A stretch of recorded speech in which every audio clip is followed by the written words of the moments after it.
Yeah, it's already happened. And it is quite common. I mean, I'm guilty of it as well, because when you're looking at an X-ray and you're describing something to an owner, you definitely do say there are some mild arthritic changes, but I'm absolutely as guilty as anybody else in not elaborating that it doesn't necessarily mean there's not some quite severe discomfort. So it's quite, because you can't call it a severe arthritic change because it's kind of not. But it's a bit of a murky comment, isn't it, to say that? Yeah, talking about radiographic changes versus the clinical picture. Exactly, it's a bit tricky, yeah. And that is the joy of things like pain clinics and things that are coming up now, where we're getting practices that are almost solely involved in pain management, because that's quite satisfying, because you actually don't get a chance in general practice, and I'll tell you that from first hand. There's not enough time sometimes to notice that a dog has got arthritis, because if they walk in and they're absolutely fine and you ask the owner, is the dog fine, and they say yes, you don't have time in 15 minutes to then ask them a questionnaire about their getting ups and downs, their play habits, get sidetracked, talk about nutrition. Let's talk about nutrition. So yeah, I've on this little diagram, the thing that I wrote in capital letters at the end was, we need to tip the balance, and we can do some of that with nutrition. Obviously we do some of that with other things as well, physio, hydro, drugs as well. Drugs play a huge role in that. Trying to tip the balance to be more build up and less breakdown. So cool. Yeah, I think that's maybe my idiot's guide to arthritis. I'm not a specialist by any means, but that's how I understand it. Well, I think it's clear, and actually sometimes that's what we need. We just need to break it all down and understand who Margaret is and why it's important. Margaret's not going to live long. Sad. So cool. So I mean, that's the area I know a bit about, but here we go.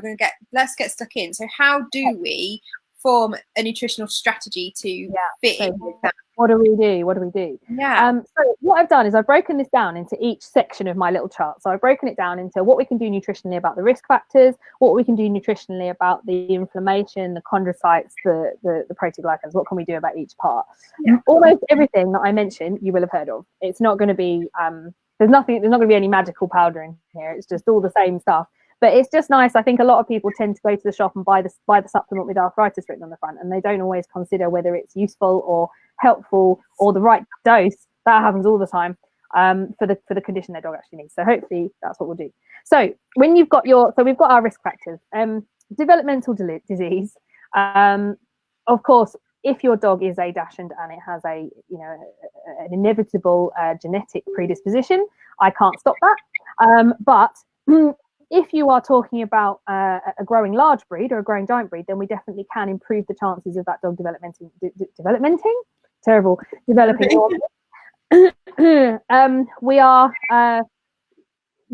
I feel like I'm starting to see more developmental disease in giant breeds that are fed homemade diets.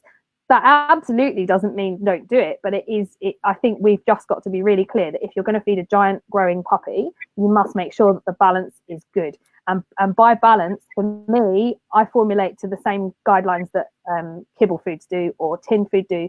And I think that we all need to be a bit aware that whilst it's not a perfect science, it's a bit of an art sometimes, balance in preventing degenerative joint disease in the first place will save you years of heartache in terms of DJD later on. So certainly that we need to do. Abnormal exercise, I think, is more probably something that comes up like every week with other people. So everyone knows that realistically, if we do repetitive, high impact activity, especially in a young dog and especially in a large breed young dog, we are probably going to cause this instigating factor. We're going to start the process off earlier than we really want to. Yeah. Obviously, we know about obesity as well. So obesity is it's nutritional. I guess it gets ignored a lot because people just think we'll just eat less. But it is more complicated than that. And actually, I've got a little thing. Actually, no, we'll just do it now. The obesity